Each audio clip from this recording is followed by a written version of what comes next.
सबसे पहले एक ब्रेकिंग न्यूज से शुरू करते हैं। ये एक एक्सक्लूसिव न्यूज ब्रेक है। शशि थरूर ने सोनिया गांधी से मुलाकात की और अध्यक्ष पद का चुनाव लड़ेंगे वो। सूत्रों के हवाले से ये जानकारी मिली है। थरूर ने सोनिया को ये जानकारी दी है और सोनिया गांधी की ओर से कोई ऐतराज इस मुद्दे पर नहीं हुआ है। उमाशंकर सिंह हमारे साथ जुड़ गए हैं। उमाशंकर जी, इसको सरप्राइज माने या ये इससे ये साफ होता है कि इस बार कोई मुकाबला हो सकता है या फिर वो निर्विरोध चुने जा सकते हैं? जी देखिए, शशि थरूर ने पहले भी इस तरह के संकेत दिए थे, हालांकि उन्होंने आधिकारिक तौर पे कभी इस बात की पुष्टि नहीं की।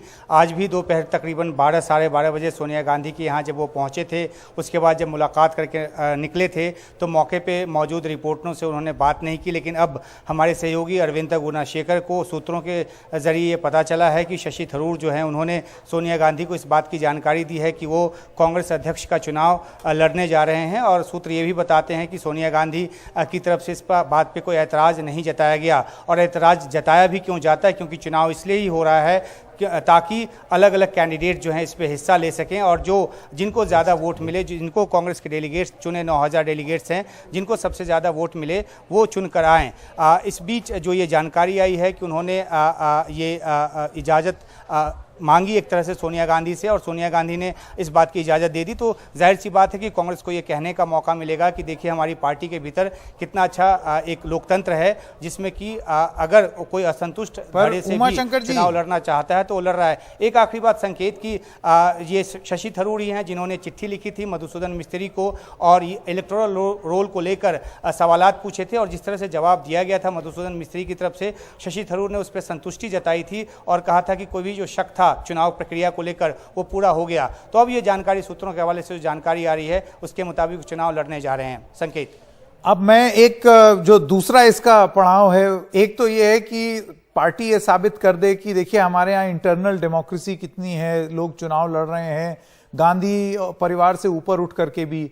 लेकिन यहां पर भी अप्रूवल जो है वो सोनिया गांधी से लिया गया, मीटिंग उन्हीं से हुई और इसके बाद कितने लोग शशि थरूर को एक्सेप्ट करेंगे, यह भी एक बड़ा सवाल होगा। आपको लगता है कि ये सारी दिक्कतें आएंगी कांग्रेस में?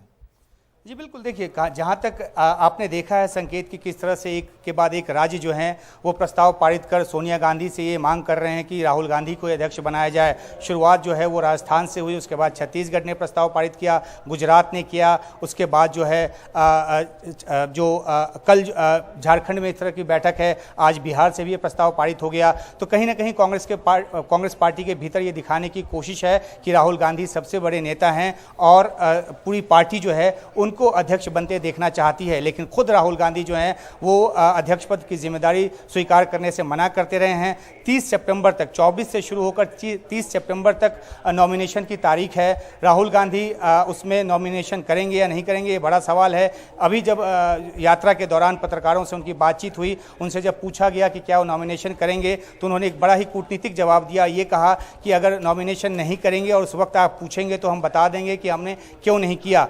तो ये जो चुनाव की जो प्रक्रिया है उस पर सवालात तो इसलिए उठने शुरू हो गए क्योंकि जिस तरह से एक एक कर प्रस्ताव आने शुरू हो गए हैं। लेकिन मधुसूदन मिस्त्री जो कि कांग्रेस के केंद्रीय चुनाव प्राधिकरण के प्रमुख हैं, उनकी तरफ से बार बार साफ किया गया है कि चुनाव जो है वो बिल्कुल तयशुदा कार्यक्रम के तहत होगा, बिल्कुल पारदर्शिता के साथ होगा। इलेक्टोरल रोल को लेकर जिन आकांक्षियों को कुछ सवाल था, उन सवालों का जवाब दे दिया गया है। अगर 10 डेलीगेट्स चाहिए अलग अलग राज्यों से तो उनकी पहचान पत्र भी जारी कर दिए गए हैं, उससे तस्दीक करके वो अपने लिए डेलीगेट्स जो हैं उनका समर्थन ले सकते हैं। तो अब ये एक रोचक मोड़ पे है क्योंकि एक तरफ यात्रा चल रही है, राहुल गांधी उसका नेतृत्व कर रहे हैं। बेशक वो कह रहे हो कि वो सिर्फ हिस्सेदारी कर रहे हैं, लेकिन सबको ये समझ में आता है कि वो नेतृत्व कर रहे हैं। लेकिन दूसरी तरफ जहां तक पार्टी के नेतृत्व को संभालने की बात है तो अब देखना है कि शशि थरूर के साथ कौन दूसरे कैंडिडेट मैदान में आते हैं और फिर किस तरह का चुनाव होता है। तो ये मुकाबला होगा या वो निर्विरोध होंगे, अब ये आगे देखना पड़ेगा। और क्या कैसा होगा ये मुकाबला और मुकाबले के बाद क्या होगा।